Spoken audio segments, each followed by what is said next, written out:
Fala, gente boa! Vamos embora para mais um tempo juntos. Sejam bem-vindos de volta. Estamos no capítulo 10 de Provérbios, hoje no versículo 7. Lembrando que cada versículo agora é um tema totalmente diferente, né? São coisas bem aleatórias, mas juntadas em um livro de dizeres e provérbios sábios que nos ensinam sobre a vida. Ontem falamos sobre trabalho, a importância da meritocracia, do trabalho, do empenho, da diligência. Hoje nós vamos falar sobre o nosso legado. Olha só o que diz o versículo 7 do capítulo 10. Vamos juntos ler o que Deus tem para nós nessa manhã. Diz assim: a memória deixada pelos justos será uma bênção, mas o nome dos ímpios apodrecerá. Eu quero que você note aqui que os nossos verbos estão no futuro. Olha só, a memória deixada pelos justos será. Lá no futuro, a memória deixada por justo vai ser uma bênção. As pessoas vão lembrar lá no futuro, falar, cara, que bênção, que pessoa incrível, que mulher maravilhosa, que homem, né, de Deus. Mas o nome dos ímpios apodrecerá.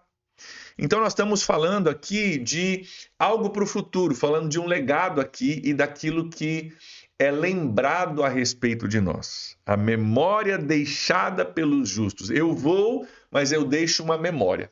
Eu não estou mais aqui, mas as pessoas lembram do que eu fiz, do que eu falei, de como eu me portei e assim por diante. A memória deixada pelos justos será uma bênção. Né? Não somente a gente poderia falar aqui sobre bênção, né? Não só uma bênção no sentido, que bênção, né? Nossa, que bênção, que pessoa. Mas será uma bênção no sentido de que literalmente pode ainda estar abençoando pessoas. Todos nós temos heróis da fé, todos nós temos livros a respeito de pessoas que já morreram, mas que ainda nos abençoam, ainda nos encorajam. Então não é só que, que bênção essa, né? Que bênção essa história, que bênção essa ilustração. Não, literalmente pode ainda estar abençoando pessoas, influenciando pessoas, sabe? Ajudando pessoas, mesmo que nós já não estejamos mais aqui. A nossa memória pode continuar repercutindo e ainda abençoando pessoas. Essa é a memória do justo. Mas o nome dos ímpios,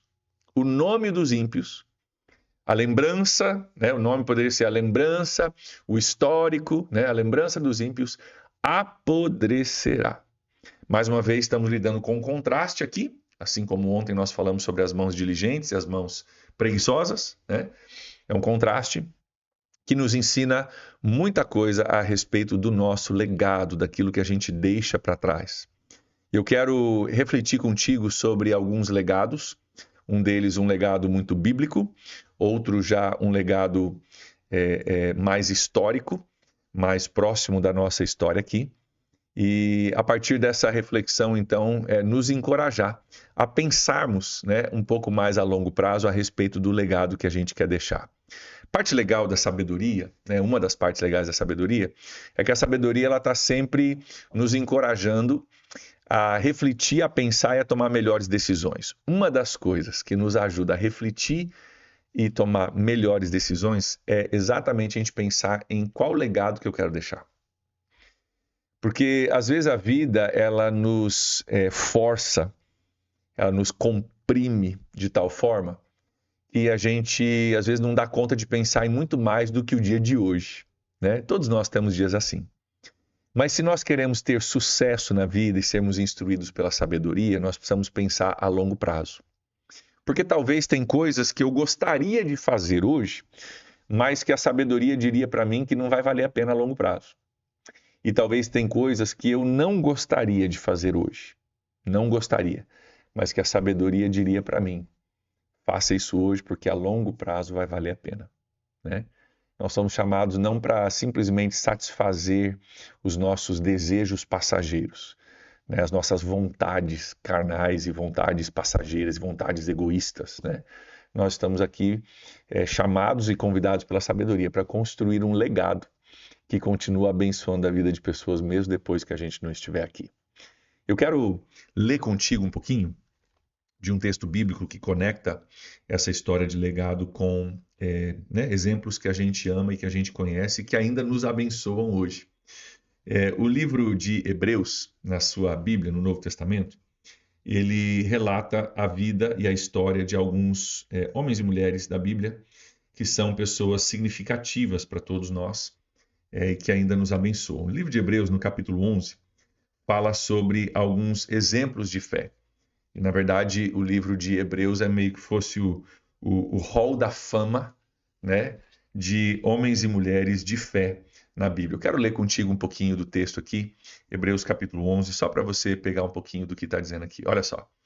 Pela fé, Enoque foi arrebatado de modo que não experimentou a morte. Uma história lá do comecinho do relato bíblico, né? Olha só. Pela fé, Noé, quando avisado a respeito de coisas que ainda não se viam, movido por um santo temor, construiu uma arca para salvar sua família. Por meio da fé, ele condenou o mundo e tornou-se herdeiro da justiça que é segundo a fé. Caramba! Pela fé, Abraão, quando chamado, obedeceu, se dirigiu a um lugar que mais tarde receberia como herança. Olha que incrível. Pela fé, Abraão também, ele continua falando bastante de Abraão aqui, tá? Mas olha aqui comigo, versículo 23. Pela fé, Moisés, recém-nascido, foi escondido durante 3 meses por seus pais, pois estes viram que ele não era uma criança comum e não temeram o decreto do rei. Fala um pouquinho mais sobre Moisés aqui. Pela fé, o povo. Tem várias coisas, né? Ele diz, ó, que mais direi? Não tenho tempo para falar de Gideão, Baraque, Sansão, Jefté, Davi, Samuel e dos profetas, os quais pela fé conquistaram reinos, praticaram justiça, alcançaram o cumprimento de promessas, fecharam a boca de leões, apagaram o poder do fogo, escaparam do fio da espada, da fraqueza tiraram força, da fraqueza tiraram, força, tornaram-se poderosos na batalha e puseram em fuga exércitos estrangeiros. Houve mulheres que pela ressurreição tiveram a volta dos seus mortos. Cara, então ele vai listando falando, cara, não tem nem tempo de contar a história de todos os heróis da fé aqui.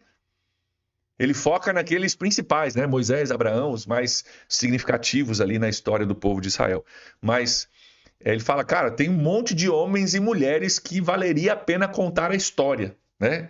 Lembrando aqui dos legendários, né? Homens com histórias dignas de serem contadas, né? É um dos lemas do Legendários. Então, tem a ver com esse legado. Voltando para o nosso texto de Provérbios, tem a ver com esse legado. A ideia de que depois que a gente vai embora, né, a nossa história continua sendo bênção, sendo abençoada, né, e abençoando a vida de pessoas. A memória deixada pelos justos é uma bênção.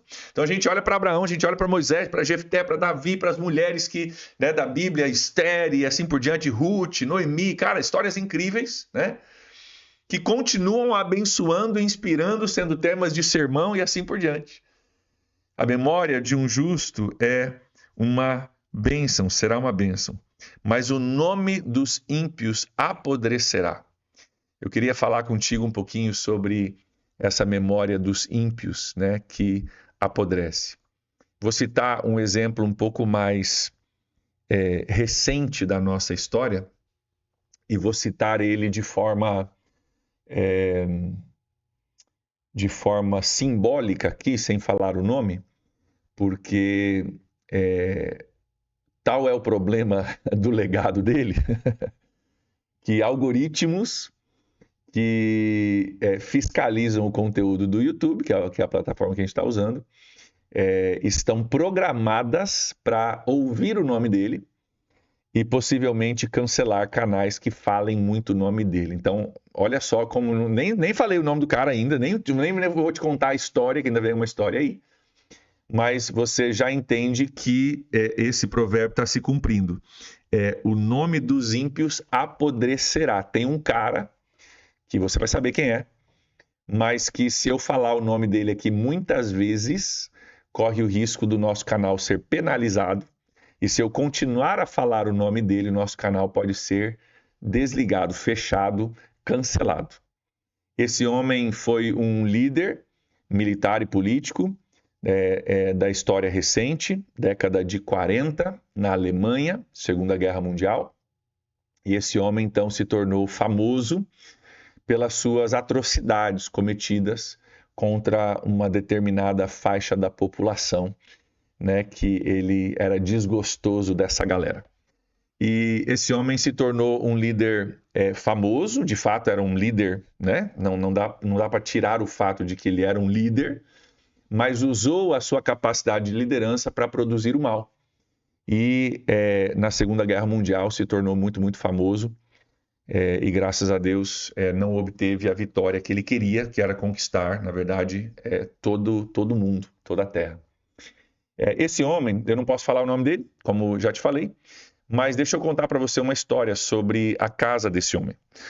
Eu fui pesquisar um pouquinho a respeito disso e descobri que em 1952, então poucos anos depois do término da guerra, a guerra terminou em 45, então 7 anos depois, o que restava da casa desse homem, onde ele foi criado na sua infância, o que restava da casa desse homem foi explodida pelo governo. O governo foi e literalmente explodiu a casa para prevenir que essa casa, para fazer com que seja impossível essa casa se tornar uma atração turística. Tanto queriam eles acabar com essa história e botar uma pedra em cima disso e eliminar qualquer possibilidade de permanência disso, que o governo foi e explodiu a casa dele. Hoje tem um apartamento que ele usava, que você pode, que ainda está lá, mas hoje como é que eu vou te dizer? É um prédio da polícia, né? A polícia usa, não é mais um apartamento.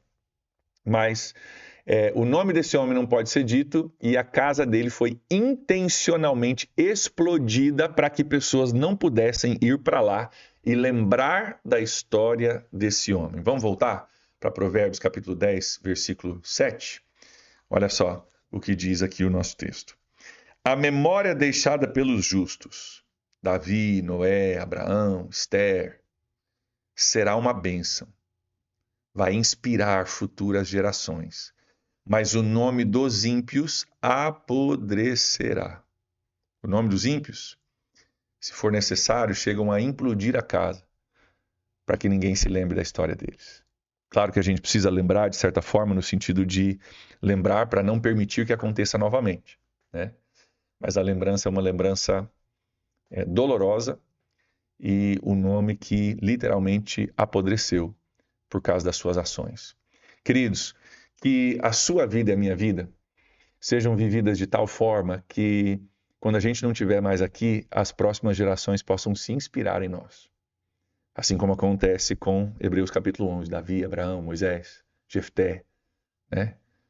Fecharam a boca de leões, Daniel, né? Falando de Daniel, da firmeza, da garra dele.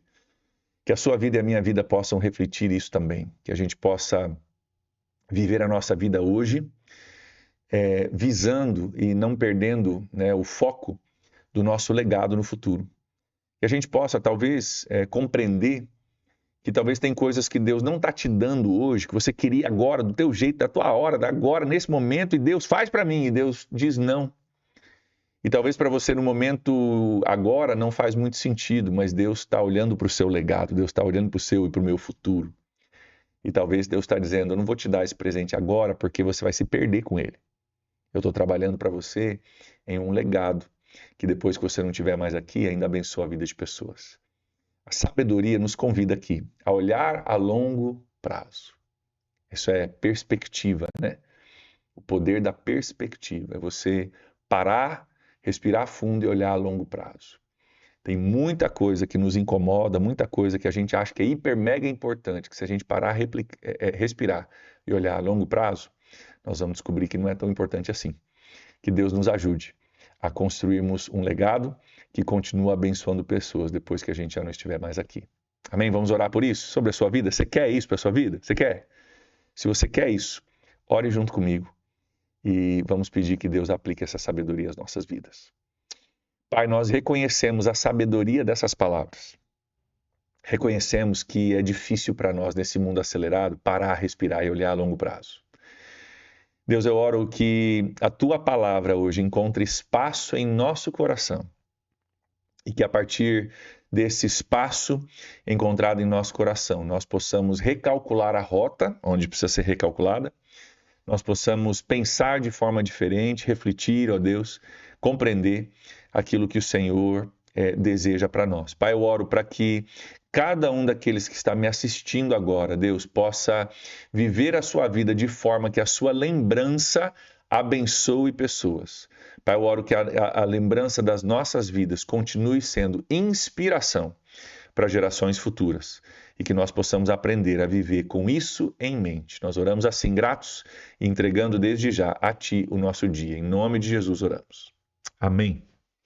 Amém, queridos. Um grande abraço para vocês aí. Nos vemos na próxima. Tchau, tchau.